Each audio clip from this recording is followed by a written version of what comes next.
India TV YouTube channel को subscribe करें और बेल आइकन दबाएं।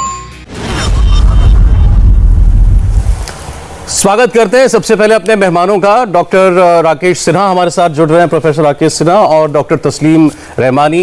राकेश सिन्हा जी राज्यसभा के सांसद हैं और तस्लीम रहमानी साहब वो एसडीपीआई के नेता हैं, चुनाव लड़ते हैं। दोनों में एक समानता है कि दोनों डॉक्टर हैं, एक पढ़ाई वाले डॉक्टर हैं, एक दवाई वाले डॉक्टर हैं, लेकिन दोनों हमारी सामाजिक व्यवस्था को बहुत अच्छी तरीके से समझते हैं और देश के इतिहास को बहुत अच्छे से जानते हैं। तो इसलिए आज जो हम बात करने जा रहे हैं, हमने खास तौर पर सोचा कि ऐसे ही लोगों को बुलाया जाए, क्योंकि विषय बहुत गंभीर है और ये कुछ चीज़ों का साफ करेगा और हमें कुछ आईना भी दिखाएगा। तो भाई आज हम एक फ्रैंक चर्चा चाहते हैं और मैं चाहता हूं उसको चर्चा ही कहें, बहस ना कहें। तो मैं आप दोनों की इजाज़त से सबसे पहले कुछ डेटा रख रहा हूं। ये प्यू रिसर्च इंस्टीट्यूट का डेटा है, सम्मानित संस्था है और भारत में इसको लेकर, इसके डेटा को लेकर बहुत चर्चा आज हो रही है। तो मैं आपके सामने एक एक करके ग्राफिक ला रहा हूं। पहला ग्राफिक जिसमें इस सर्वे में ये पूछा गया सवाल कि क्या भारत में आपको अपने धर्म का पालन करने की बहुत आज़ादी है। वो अंग्रेजी में था तो उसमें वेरी फ्री शब्द था, तो मैंने उसका तर्जुमा किया बहुत आज़ादी है। इसमें जो जवाब आया है, हिंदू 91% कहते हैं कि हम बड़ी स्वतंत्रता के साथ अपने धर्म का पालन कर सकते हैं। मुसलमान 89%, 89% मुस्लिम रिस्पॉन्डर्स जो थे, रिस्पॉन्डेंट्स, उन्होंने कहा कि हमें कोई दिक्कत नहीं, बड़ी आज़ादी है, हम अपने धर्म का पालन करते हैं। क्रिश्चियंस, ईसाई समुदाय के भी 89% लोगों ने यह बात कही, सिखों में 82% ने, बौद्ध धर्म के 93% लोगों ने, जैन धर्म में 85% लोगों ने यह बात कही। तो आप देखेंगे सभी जो है लगभग 90% के आसपास अगर आप एवरेज निकालें तो सबने ये बात कही है। दूसरा सवाल यह था कि सच्चे भारतीय होने के लिए क्या दूसरे धर्म का सम्मान करना जरूरी समझते हैं आप। 85% हिंदुओं ने कहा हां ये जरूरी है कि मैं अपने धर्म के साथ दूसरे धर्म का भी सम्मान करूं। 78% मुसलमानों ने यह कहा कि मैं भी ये मानता हूं कि अगर मेरा धर्म अच्छा है तो दूसरे धर्म का भी सम्मान होना चाहिए। और ऐसा ही 78% ईसाई समुदाय ने भी कहा। और इसी से जुड़ा एक तीसरा सवाल था, मैं वो उसके साथ ही आपके सामने ले रहा हूं और ये बड़ा इंटरेस्टिंग है। जब यह सवाल किया गया कि क्या आपके साथ धर्म के आधार पर कभी भेदभाव हुआ है, नाइंसाफी हुई है, तो 21% हिंदुओं ने भी यह कहा कि हां हमारे साथ धर्म के आधार पर नाइंसाफी हुई है और 24% मुसलमानों। तो कोई बहुत अंतर उसमें आपको दिखाई नहीं देगा। तो मेरा सवाल पहले राकेश सिन्हा साहब से है। राकेश जी देखिए, बहुत सारी बातें कही जाती हैं, बहुत खास तौर पर जो मुस्लिम पॉलिटिकल लीडर्स हैं उनकी तरफ से कि बहुत भेदभाव होता है, बहुत नाइंसाफी होती है, ये चुनावी मुद्दे बनते हैं। बहुत सारी बातें दूसरे पक्ष की ओर से भी की जाती हैं कि मुस्लिम कम्युनिटी को बरगलाया जाता है या मुस्लिम कम्युनिटी में कुछ एलिमेंट ऐसा है जो कि देश हित में नहीं सोचता है। लेकिन ये सर्वे कम से कम ऐसा हमको नहीं दिखाता है।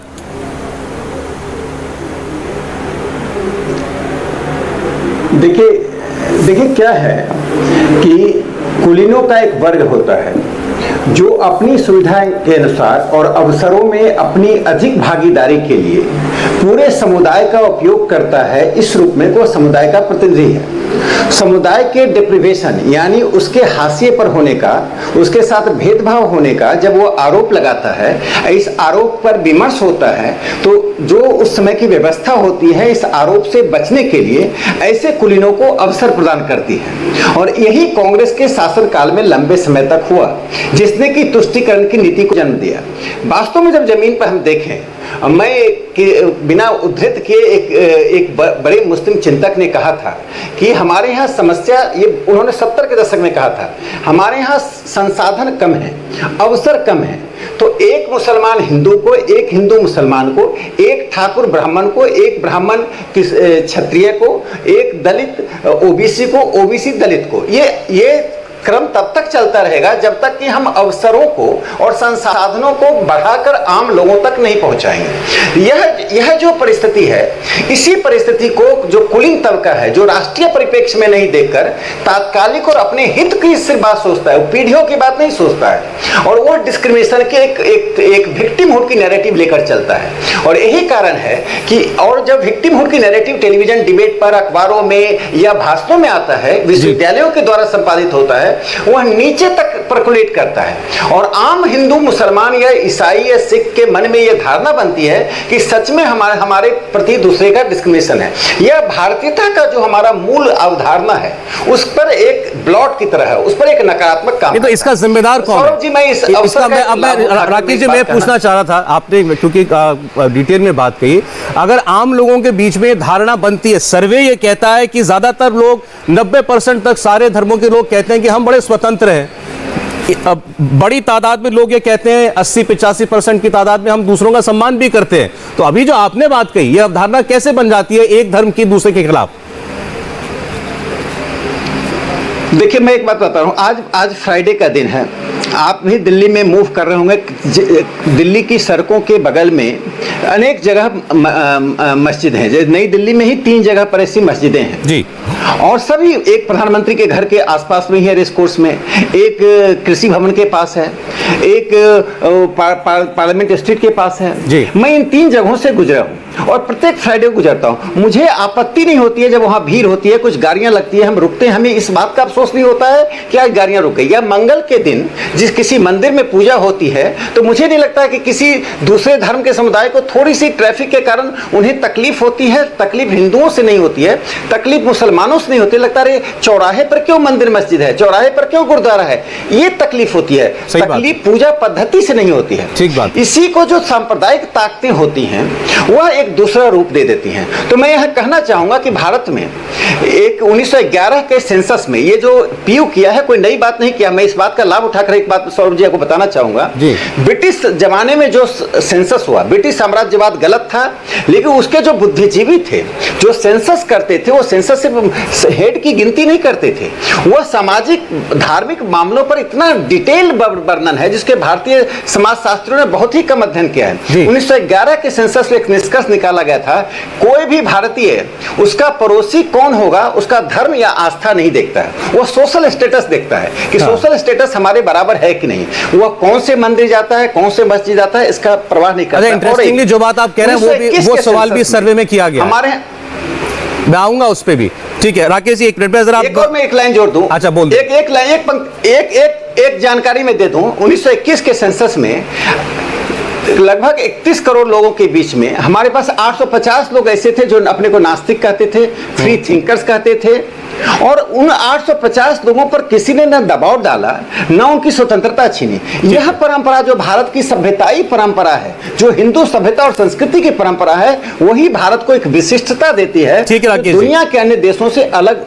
वो सारे सवाल मैं उस पर आ रहा हूं, लेकिन आपने बहुत इंटरेस्टिंग बात कही कि आम आदमी को किसी धर्म के व्यक्ति को दूसरे धर्म से दिक्कत नहीं होती। वो दिक्कतें होती हैं, वो जो बिहेवियरियल दिक्कतें होती हैं, उसके धर्म से किसी को कोई प्रॉब्लम नहीं है, लेकिन कुछ कम्युनल फोर्सेस जो हैं इसका फायदा उठाती है। सबसे मजेदार बात यह है कि यहाँ तस्लीम रहमानी आपकी विचारधारा को कम्युनल विचारधारा कह देंगे और आप तस्लीम रहमानी की विचारधारा को कम्युनल विचारधारा मानते हैं। ये तो मैं जानता हूं फॉर अ फैक्ट। अब इसका जिम्मेदार कौन है ये अब जनता तय करेगी। अब मैं रहमानी साहब के पास आ रहा हूं।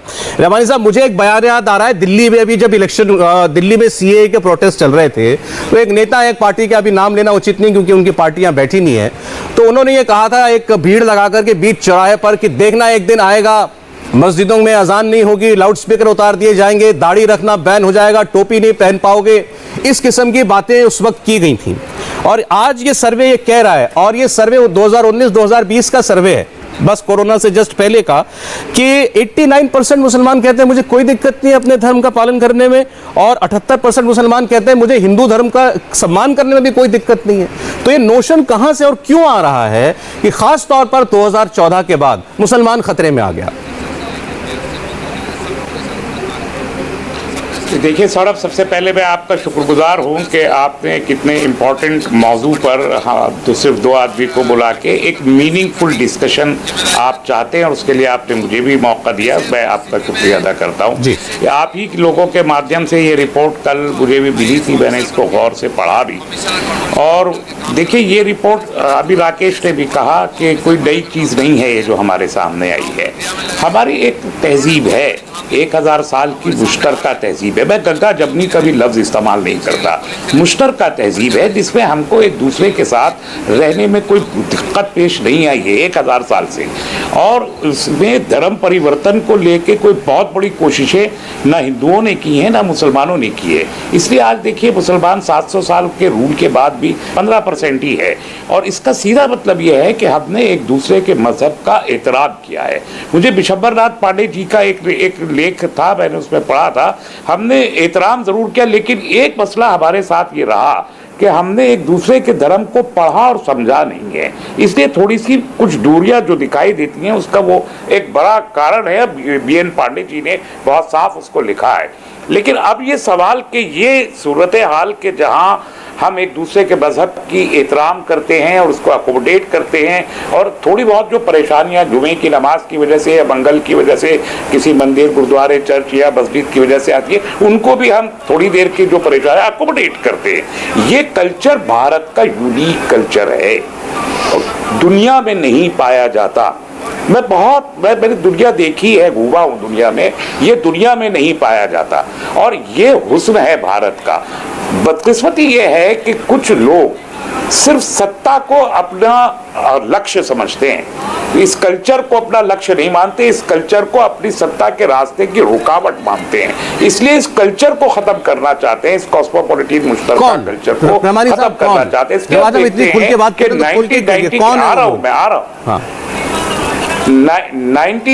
के बाद हमारे देश में एक बड़ी तब्दीली आई है, इसको हमें मानना चाहिए। अगर हम कोई खराबी है उसको दूर करना चाहते हैं तो मर्ज का हमें पहले पता करना पड़ेगा, डायग्नोसिस करना पड़ेगा। तब 1990 के बाद बहुत चेंज आया हमारे मुल्क में, और उसका कारण सिर्फ ये था कि ये कुछ एक जो विचारधारा है, ये देश ना हिंदू राष्ट्र बन सकता है, ना मुस्लिम राष्ट्र, ना सिख राष्ट्र, ना ईसाई राष्ट्र। ये जो राष्ट्र है कॉस्मोपॉलिटन कल्चर का, ये वही रहेगा, ये इसका DNA बन चुका है।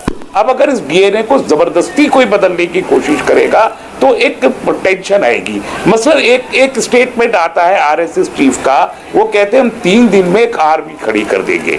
ये किसके खिलाफ आर्मी होगी, कौन सी आर्मी होगी, क्या होगा, नहीं बताते हैं। एक साहब ये कहते हैं गवर्नर होके तथागत रॉय जी कि हम को हिंदू राष्ट्र बनाने के लिए खून का दरिया से गुजरना पड़ेगा।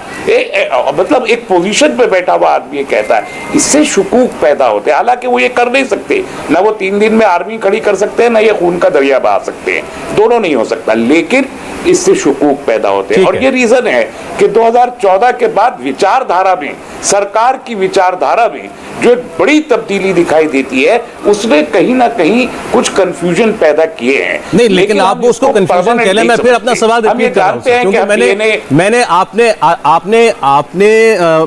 2000 रेफरेंस पॉइंट आपने 1990 को माना, मैं तो 2014 को ही मान रहा था। 2014 के बाद से आरोप ज्यादा लगने शुरू हुए, तो 2019-20 में लोगों की राय है, 90% लोगों की, कि हमें कोई दिक्कत नहीं है। हम अब ऐसा नहीं है कि हमारे धर्म पर कुछ खतरा आ गया। आपने 90 से शुरू किया, मैं समझ रहा हूं आपने 90 से क्यों शुरू किया। राम जन्मभूमि आंदोलन, बाबरी मस्जिद, उसके बाद बाबरी मस्जिद का गिरना, उसके बाद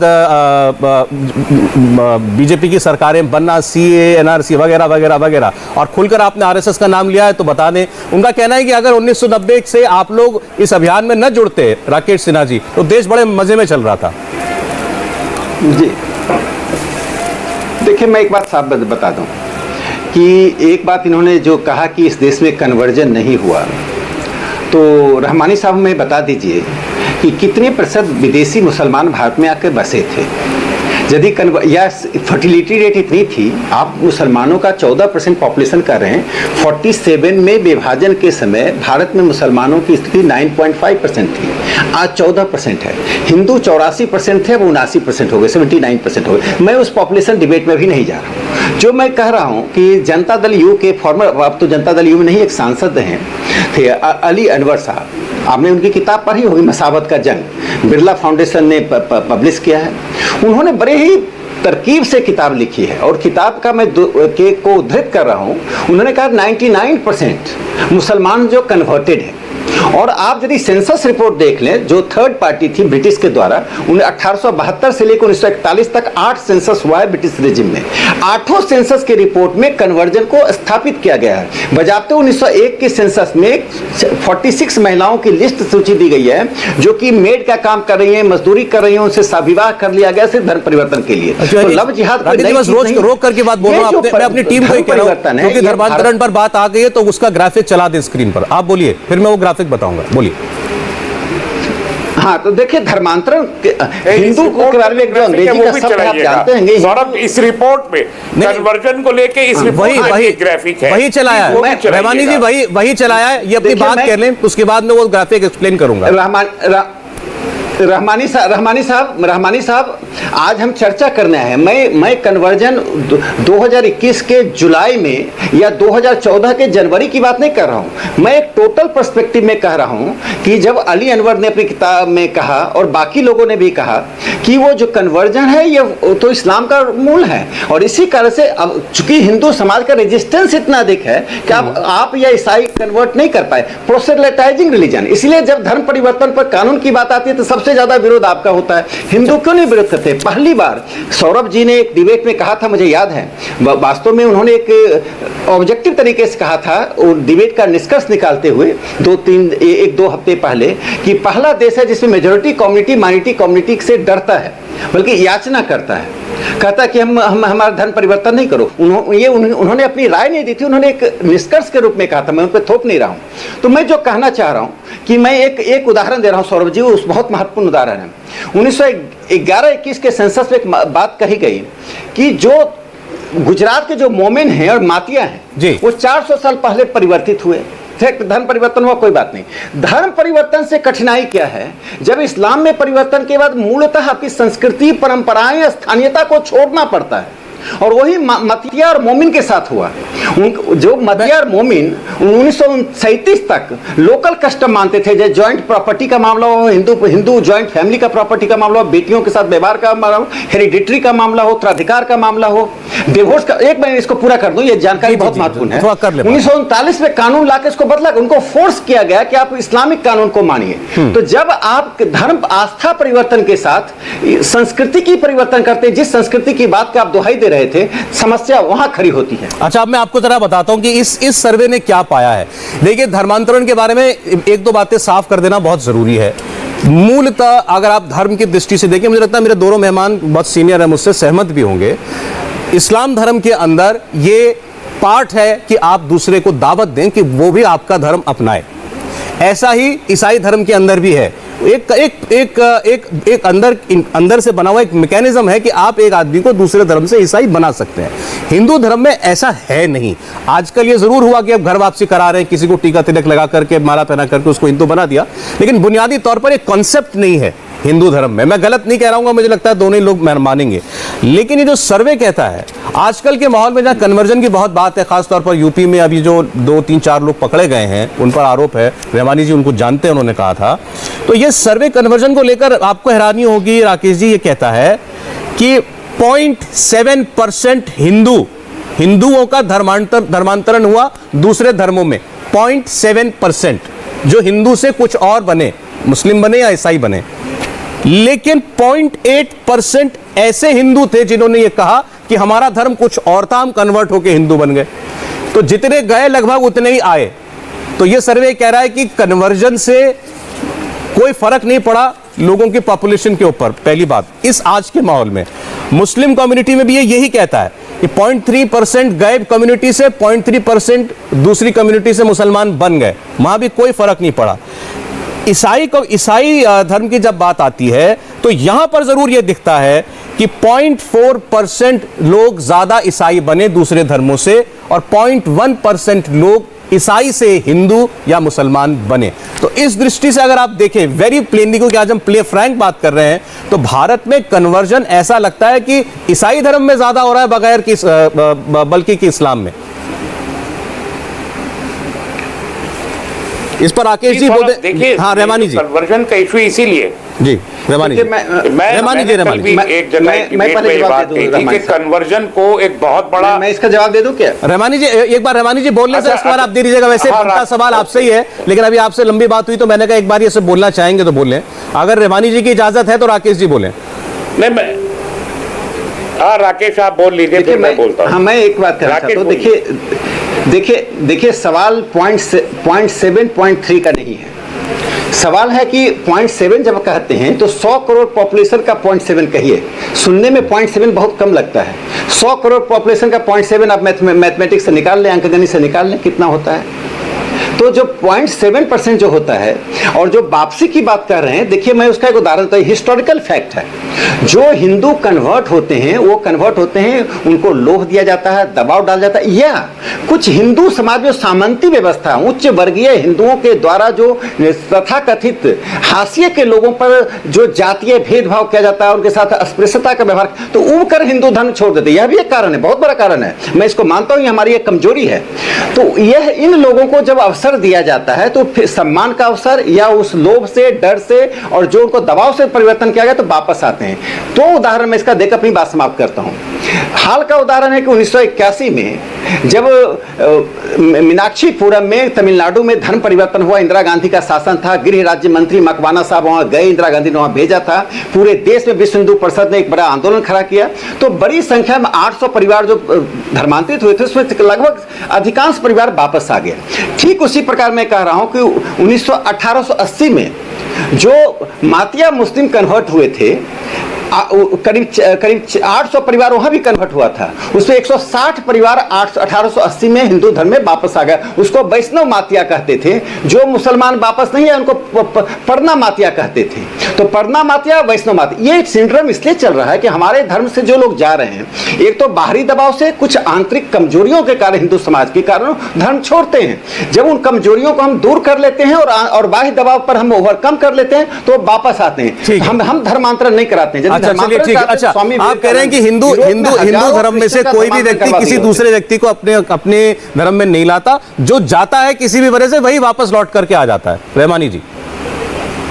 जी जी देखिए, कन्वर्जन के बारे में एक बात तो ये समझ लेनी चाहिए कि जो ये अभी 14-15% की यहाँ मुस्लिम पॉपुलेशन है, जो अली अनवर की किताब का रेफरेंस दे रहे हैं राकेश सिन्हा जी, वो तो एक फैक्ट है ना, इसमें कोई दो राय नहीं है। मुझे मानना चाहिए ये बात, इसलिए कि यहाँ तो थोड़े से लोग आए थे, बाकी लोग यहीं से सब कन्वर्ट हुए, और वो 1000 साल का प्रोसेस है। वो 2019 और 2019-20 के बीच का प्रोसेस नहीं है। 1000 साल में ये 15% हुए हैं, और दूसरे ममालिक में पूरी की पूरे 100% कन्वर्जन हुए हैं, जो 57 कंट्रीज बनी है। 1400 साल पहले तो कोई मुसलमान था नहीं, ऑब्वियसली कन्वर्ट होकर आज दुनिया की सेकेंड लार्जेस्ट पॉपुलेशन मुसलमान बने हैं।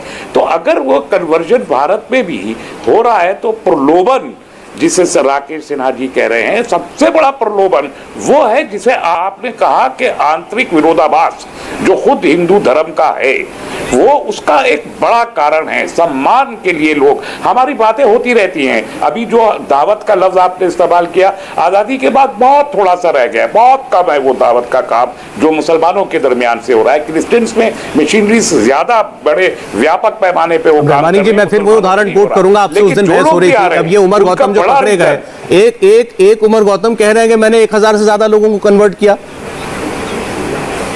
हाँ कराया, बिल्कुल, मैं उसको भी मानता हूँ। 1000 से भी ज्यादा होगी फिगर, क्योंकि बहुत लंबे जमाने से 97 ऑनवर्ड शायद वो ये कर रहे हैं, और भी लोग कर रहे हैं। लेकिन 140 करोड़ में 1000 लोग, और भी लोग कहीं ना कहीं हुए होंगे, यकीनन, मैं उसको डिनाई नहीं करता। लेकिन सम्मान की खातिर बड़ी तादाद में लोग आते हैं। जब हम मुख्तलिफ तबकात से, मैं खुद भी जाके मिलता हूँ लोगों से ग्राउंड पे, तो लोगों के अंदर बड़ी एक शिकायत है ये हिंदू धर्म से और उसके अनुयायियों से कि उनको उस धर्म में सम्मान नहीं मिलता। अच्छा मैं इस पर एक चीज आपसे पूछना चाहता हूँ रहमानी साहब, मैं पूछना चाहता हूँ, देखिए बहुत सारे लोगों को ये लगता है, और इसमें कोई गलत बात नहीं है, भारत में धार्मिक विच्छेद रहा या माफ कीजिएगा जातीय कुछ ना कुछ हमारे यहाँ पर प्रॉब्लम्स रही हैं, इसलिए तो हमारा रिजर्वेशन वगैरह के और अन्य तरीके के कानून बने हैं। पीनल कोड में डाला गया है कि अगर आप किसी को कुछ कहेंगे, उसकी जाति सूचक शब्द भी बोलेंगे तो भी आप पर कार्रवाई हो सकती है। तो कोई प्रॉब्लम है तभी ये सब कुछ उसको एड्रेस करने की कोशिश की गई है। इसी सर्वे में मेरे पास जो ग्राफिक मीन तो मैं आपको दिखा देता क्या मुस्लिम धर्म में जाति का कॉन्सेप्ट नहीं है? क्या मुस्लिम धर्म के अंदर, हकीकत में कह रहा हूं, भारतीय मुसलमानों में क्या ऊंची जात नीची जात का कॉन्सेप्ट नहीं है? क्योंकि सर्वे कहता है कि है और उसको मुसलमान भी मानते हैं। नहीं, सही है, बिल्कुल सही है, वो है। अब मैंने कहा कि आप हिंदुस्तान के बाहर किसी मुल्क में चले जाइए तो ये जो जात पात की प्रथा यहाँ हमारे मुसलमानों के बीच भारत के अंदर है, ये किसी दूसरे मुल्क में नहीं मिलेगी आपको ईरान में नहीं मिलेगी, अफगानिस्तान में नहीं मिलेगी, तुर्की में नहीं मिलेगी, पाकिस्तान में तो खैर हिंदुस्तान का ही पार्ट रहा है वहाँ पर, लेकिन ज्यादातर मुल्कों में आपको ये प्रथा नहीं मिलेगी जो भारत में आज भी ऊंची जात और नीची जात का एक कॉन्सेप्ट है जिसे हम भी खत्म करने की कोशिश कर रहे हैं। लेकिन उसकी वजह से कोई धर्म परिवर्तन इसलिए नहीं होता कि ये आप समाज में खड़े होके, तो कुछ लोग पहले बहुत करते थे, अब तो बहुत ज्यादा कम हो गया, बहुत कम हुआ है। नहीं। अभी तो शादियां भी होने लगी हैं, एक जात से दूसरी जात में आराम से होती हैं, लेकिन मस्जिद के अंदर जाके नहीं रहता वो किसी नहीं, मैं वही कह रहा हूं आपसे। अगर जात का कॉन्सेप्ट इस्लाम या भारतीय मुसलमानों में है, तो मान लीजिए कि कोई एक दलित है, वो कन्वर्जन की नहीं, सुनिए मेरी बात, कोई दलित है या कोई ऐसा शख्स है जिसको जातीय उसकी जाति की वजह से सम्मान नहीं मिला और उसने इस्लाम अपना लिया, तो क्या उसको वहां जाकर के वो इज्जत मिलने लग जाएगी? हाँ, मिलती है। इसीलिए लोग अपनी बेटियों की शादियां करने में कोई परेशान नहीं होते, एक गिलास में पानी पीने में कोई परेशानी नहीं होती, खाना एक टेबल पे एक प्लेट पे खाने में कोई परेशानी नहीं होती, कोई नहीं होती। और यही एक बहुत बड़ा कारण है ये कन्वर्जन का, कोई और प्रलोभन नहीं है। मैं जरा इस पर सम्मान सबसे बड़ा, मैं इस पर एक रिएक्शन चाहता हूं राकेश सिन्हा जी का। वो सम्मान जो हमारी जाति व्यवस्था की वजह से या कुछ कुरीतियों की वजह से नहीं मिलता, इसीलिए कन्वर्ट होते हैं और वो उसका समाधान उनको इस्लाम में मिलता है, किसी और धर्म में मिलता है। रहमानी साहब बहुत चतुरता से, मैं जो ईमानदारी से जो कारण बताया उसमें से एक छोटे से कारण को पकड़ के वो अपनी सारे कन्वर्जन के आडंबर को छिपा कर ले गए। देखिए, जब ईमानदारी से हम बौद्धिक विमर्श करते हैं तो हम छल कपट नहीं, विमर्श एक ऐसी चीज होती है जो राजनीति नहीं होती, जिसमें छल कपट नहीं होता है, उसमें हार जीत नहीं होती है, उसमें एक मूल कहीं ना कहीं एक निष्कर्ष निकलता है। हमारे यहाँ अस्पृश्यता समस्या रही है। यदि अस्पृश्यता के कारण होता तो मैं तमाम शेड्यूल कास्ट आज धर्म बदल लेते। बाबा साहब अम्बेडकर को कितना ऑफर हुआ मुसलमानों से और ईसाइयों से। बाबा साहब अम्बेडकर ने बौद्ध धर्म स्वीकार किया। देखिए, मैं एक जो बात कहना चाहता हूँ, पेट्रो डॉलर का उपयोग होता है, बाहर से विदेश की एजेंसियों के द्वारा ईसाई मिशनरियों को बड़े पैमाने पर धर्मांतरण के लिए पैसा मिलता है। 16 एनजीओ को तो अभी प्रतिबंधित किया गया जिनके पैसे आते थे ग्रामीण विकास के लिए, करते थे धर्मांतरण। लेकिन जो मैं बात कहना चाह रहा हूँ यहाँ पर कि देखिए, लाल बेगी जुलाहा यानी अंसारी जो मुसलमान है और सैयद पठान और मुगल जो मुसलमान हैं, आप हमको 5 एग्जाम्पल बता दीजिए शहरों में। ऐसे तो एक्सेप्शनल मिलेंगे, मैं 5 एग्जाम्पल कहने का अर्थ है सामान्यतः बता दीजिए कि अंसारी और सैयद के बीच शादी सामान्य तरीके से हो जाती है। लाल बेगी और जुलाहा मुसलमान एक ही मस्जिद में सैयद के साथ खड़ा हो जाता है। क्या बात कर रहे हैं आप, आपके यहाँ। लेकिन हमने उसका दुरुपयोग करके इस्लाम को तोड़ने की कोशिश नहीं की, यद्यपि वो सब हमारे यहाँ से गए हैं।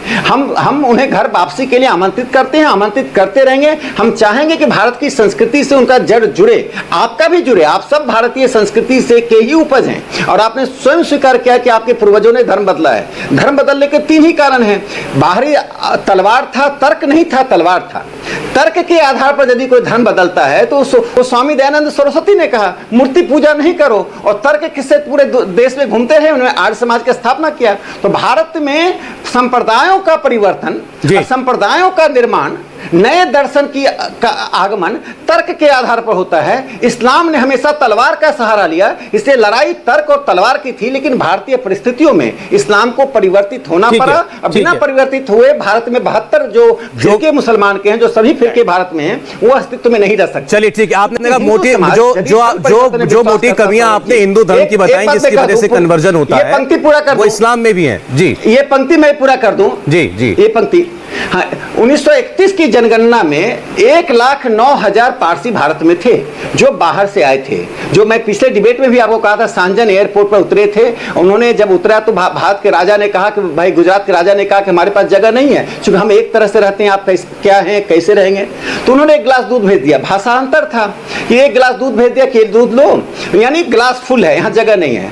तो पारसियों ने क्या किया, दूध में चीनी डाल के भेज दिया कि हम आपके साथ चीनी बन के दूध में मिलकर रहेंगे। और मैं आपको आश्चर्य की बात है कि वो कैसे घुल मिलकर रहे पारसी कांग्रेस के पहले अधिवेशन में, बाकी में जो लगातार होता रहा। 72 जो प्रतिनिधि आए, 72, वो बार बार देश को ध्यान दिलाना पड़ेगा। 72 प्रतिनिधि आए थे, उसमें 59 हिंदू थे, 2 क्रिश्चियन थे, 2 मुसलमान थे और 9 पारसी थे। ठीक है सर। रहमानी साहब, घुलना मिलना, दूध में चीनी की तरह घुलना मिलना चाहिए। आस्था से में समस्या नहीं। जवाब लेता हूं आपकी बात का, रहमानी जी बोलिए। ठीक है, जो प्यू के रिसर्च में आया है। रहमानी जी, अच्छा मेरे पास 2-3 विषय और हैं, इससे हम लोग आगे बढ़े तो मैं कुछ और मुद्दों पे आऊं, आप इसका जवाब दे दीजिए। देखिए, जो है ना, हम लोग दूध और चीनी की जो मिसाल राकेश सिन्हा दे रहे हैं, हम उससे कहीं ज्यादा रहे हैं, दूध और चीनी से भी ज्यादा रहे हैं। यहाँ पर मेरी बीवी सैयद है, मैं मुगलों में से रहा हूँ। मैं तो मानता नहीं, मैंने आज तक किसी कॉलम में अपनी कास्ट नहीं लिखी है, लेकिन मेरे पेरेंट्स मुगलों और पठारों में से रहे। मेरी बीवी आला जात की शिया और सैयद है। मैं सुन्नी परिवार में पैदा हुआ, मैं शिया सुन्नी को भी नहीं मानता, लेकिन मेरा परिवार सुन्नी, मेरी बीवी का परिवार शिया, और वो सैयद, और मैं पठार और मुगलों के फैमिली से ताल्लुक रखता हूँ। कोई अंतर नहीं है, हमारी फैमिली में कोई प्रॉब्लम नहीं है। इसी तरीके से जो बहुत बड़ी तादाद आज के ज़माने में, उस वक्त जमींदार और जो राजा थे और जागीरदार थे, उन्होंने इसको बहुत अपनाया। और ये हिंदू मजहब का ही, हिंदू धर्म का ही असर था जो मुसलमानों के अंदर ये एक लानत और बीमारी कहते हैं हम इस जात पात प्रथा को, हिंदुओं में हो या मुसलमानों में कहीं भी हो। हमारा तो DNA सबका, हर इंसान का खून एक ही जैसा होता है, हम नहीं मानते उसको, और गलत है वो, हिंदू हो या मुसलमान, जिसमें भी हो। लेकिन वो एक फैक्ट बना और एक खराब एक बीमारी बढ़ती गई, आज वो कम हो रही है, तो हम उसको बिलीव नहीं करते। दूसरी बात ये कि हमने अगर कन्वर्जन की बुनियाद तलवार होती यहाँ तर्क की बजाय, तो फिर तो यहाँ 100% यहाँ पर 700 साल बहुत होते हैं। मैंने पहले भी कहा था, तलवार की बुनियाद पर न तो राज्य 700 साल शासन किया जा सकता है, न कन्वर्जन इतनी बड़ी तादाद में क्या वो रिपीट हो जाएगा, घर वापसी हो जाएगी अगर हो जाएगा। तो इसलिए ये दोनों तर्क गलत है। ये वो अपने आप में एक बहुत बड़ा सब्जेक्ट है। अभी मेरे पास 4-5 मिनट है, मैं जरा 1-2 चीजें और आपके सामने रखना चाहता हूं, और इससे भी हैरानी होगी दर्शकों को भी कि 3 तलाक का, वो ग्राफिक आ जाए स्क्रीन पर, क्या सवाल पूछा गया सर्वे में, क्या मुस्लिम पुरुषों को 3 तलाक का हक मिलना चाहिए? 56% मुसलमानों ने कहा नहीं मिलना चाहिए। मेजॉरिटी मुसलमानों ने कहा, रिस्पोंडेंट्स ने, कि 3 तलाक का हक हमारे पास नहीं होना चाहिए। 52% इसमें पुरुष थे और 61% महिलाएं थी जिन्होंने कहा कि ये 3 तलाक गलत है, ये नहीं आना चाहिए। ये एक बात हुई कि 3 तलाक से मेजॉरिटी मुसलमानों को प्रॉब्लम है। इसका मतलब अगर सरकार ने 3 तलाक को अबॉलिश किया तो उनकी नजर में ठीक किया। लेकिन अब इसी का अगला सवाल सवाल था कि क्या देश के अंदर हमारे सोशल मसलों के लिए, सिविल मसलों के लिए मुसलमानों के शरिया अदालत होनी चाहिए? तो यहां 74% मुसलमान कहते हैं हाँ होनी चाहिए। यहां पर 2/3 मुसलमान ये कहते हैं कि हमारे मामलों के लिए, सिविल मैटर्स के लिए शरिया अदालत होनी चाहिए। 3 तलाक तो गलत है, लेकिन बाकी चीजों के लिए हमारा कानून छोड़ दें, उसको ना छुएं। ये राकेश जी का सवाल है मेरा। राकेश जी, देखिए, मैं एक बात कहना चाहता हूं, करना चाहिए ना पहले ये सवाल, फिर मुसलमानों में नहीं, मैं जवाब दे दूं, फिर आप दीजिएगा। देखिए, बात यह है कि प्रधानमंत्री नरेंद्र मोदी जी ने जब ट्रिपल तलाक पर एक जेंडर इक्वलिटी की दृष्टि से कानून बनाया, देखिए प्रधानमंत्री मोदी जी के ने जो विमर्श शुरू किया, उसमें एक बड़ी खासियत ये थी कि उन्होंने संवैधानिक तौर पर और एक सिविल सोसाइटी में जो लैंगिक समानता होनी चाहिए उसको सामने रखा, जिसके कारण बड़ी संख्या में मुस्लिम महिलाएं बाहर आई। रहमानी साहब सहित देश के अधिकांश मुस्लिम कुलीनों ने टेलीविजन चैनल से लेकर सड़कों पे विमर्श में ट्रिपल तलाक के कानून का विरोध किया। लेकिन प्रधानमंत्री का यह संदेश इसलिए गया कि इसी प्रधानमंत्री जी ने जितने गरीबों के लिए सुविधाएं लाए, चाहे वो आयुष्मान योजना हो, उज्ज्वला योजना हो, बिना डिस्क्रिमिनेशन का गरीब जमीनी स्तर तक पहुंचा। तो मुस्लिम महिलाओं का जो दबाव पड़ा, और भारतीय राज्य में जो नेहरू से लेकर, नेहरू के जमाने में आचार्य JB कृपलानी ने संसद में कहा था कि it is not only Hindu Mahasabha but Indian state is a communal. आप हिंदू कोड बिल तो बना रहे हैं, लेकिन आप मुसलमानों को से बाहर कर रहे हैं। नहीं चलिए, ये तो आपने अच्छा काम किया, ठीक है। मैं समय कम है, मैं थोड़ा सा रश थ्रू कर रहा हूं, माफ कीजिएगा राकेश जी, ये ठीक है। लेकिन मेजॉरिटी, जब तक मुसलमान अपनी आस्था व्यक्त नहीं करता, मैं मानूंगा संविधान से। मैं आपसे ये कहना चाहता हूं कि आप ये कह रहे हैं कि खासतौर पर मुस्लिम महिलाओं को 3 तलाक नहीं चाहिए था, वो हटा के आपने भला किया, लेकिन उसमें महिलाएं भी शामिल हैं। ज्यादातर मुसलमान ये चाहते हैं कि बाकी हमारे मामले जो हैं, हमारे इनहेरिटेंस के मामले और वगैरह वगैरह, उसको आप हम पर ही छोड़ दीजिए, उसमें आप हमारे को हिंदुस्तानी अदालत में मत डालिए। शॉर्ट में बोलिएगा, मैं इनका जवाब लूंगा फिर। देखिए सौरभ, मुझसे पूछा नहीं, ये काउंटर क्वेश्चन था इनसे, इसके बाद रहमानी साहब आऊंगा आपके पास, इसका पर्याप्त समय दूंगा आपको। देखिए मैं ये कह रहा हूं कि देखिए मैं कह रहा हूं मुसलमानों में जो रेडिकलाइजेशन की टेंडेंसी है, वो टेंडेंसी यह इसलिए होती है कि वह वापस अपने धर्म आस्था के जो बिंदु हैं, जो सिविल मैटर में, उससे लौटना चाहते हैं, संविधान से दूर भागना चाहते हैं। इसलिए वन जुडिशियरी, वन कॉन्स्टिट्यूशन में उनका जो विश्वास है यहाँ डगमगा रहा है। इसी कारण से मैं एक छोटी सी बात जोड़ दूं, टर्की में मुसलमान सेकुलरिज्म से दूर नहीं जाए, इसलिए वहां एक डिपार्टमेंट बना दिया गया है। इसलिए मस्जिदों का जो इबादत होती है, उसमें जो मौलवी पढ़ते हैं, वही डिपार्टमेंट लिख कर देता है, एक ही स्पीच। अच्छा ठीक है, रहमानी साहब समय में माफ कीजिएगा, अराकीनी समय नहीं है, जवाब जरूरी है, इस पर टेंडेंसी रुके, जवाब ये हमारा प्रयास होना चाहिए। रहमानी साहब बोलिए। देखिए राकेश से मैं कहूँगा, पहले तो मेरे दोस्त हैं बहुत अच्छे, ये कि एक मरतबा तुर्की मेरे साथ चलिएगा, हम एक हफ्ता साथ में रहेंगे वहाँ, तुर्की आपस में भी बहस करेंगे, तुर्की का समाज भी देखेंगे, अच्छा लगेगा आपको। दूसरी, ट्रिपल तलाक में 2 चीजें डिस्टिंक्टली डिफरेंट हैं। एक तो यह है सुप्रीम कोर्ट का कानून, जिसे पूरे समाज ने तस्लीम किया है, मुस्लिम समाज ने। मैंने जितनी डिबेट की ट्रिपल तलाक पे, आपके साथ भी बहुत सारी की, मैंने इंस्टेंट ट्रिपल तलाक की हमेशा मुखालफत की, इसलिए कि वो कुरान के खिलाफ है। और सुप्रीम कोर्ट ने जो कुछ कहा वो बिल्कुल कुरान के ऐन मुताबिक था, जो सुप्रीम कोर्ट का फैसला है, इसलिए उसको माना। लेकिन कानून का जहां तक ताल्लुक है, वो कानून बिल्कुल डिफरेंट एक चीज है, वो ना सुप्रीम कोर्ट की मंशा के मुताबिक है, ना वो कुरान की मंशा के मुताबिक है। इसलिए कानून की मुखालफत हुई, लेकिन ट्रिपल तलाक के एबोलिशन की मुखालफत नहीं की गई। ये दोनों अलग अलग चीज है। तीसरी चीज, दारुल कज़ा की जो बात आपने कही है, हमने हमेशा ये चाहा है, जिस तरह मुसलमानों ने कहा कि हमारे लिए कानून को छोड़ दीजिए, हम अपने आप फैसले करेंगे, हिंदुओं ने भी कहा है, बुद्धिस्ट ने भी कहा है, इसी पीयू के सर्वे में उन्होंने भी कहा है कि हमारे लिए रिलीजियस लॉ को। तो मैं ये कहता हूं, लॉ कमीशन ऑफ इंडिया ने भी इसको 2018 में कहा कि codification of every Muslim, every law, every religious law should be done by the government of India। Muslim law का कोडिफिकेशन, जैसे हिंदू लॉ का कोडिफिकेशन नेहरू जी ने किया था 1950 टू 1954, इसी तरीके से ये सरकार को जिम्मेदारी लेनी चाहिए। कि आप कह रहे हैं कि सरकार, आप ये कह रहे हैं कि सरकार कोडिफाई करे, मुस्लिम सिविल लॉ का भी कोडिफिकेशन करे।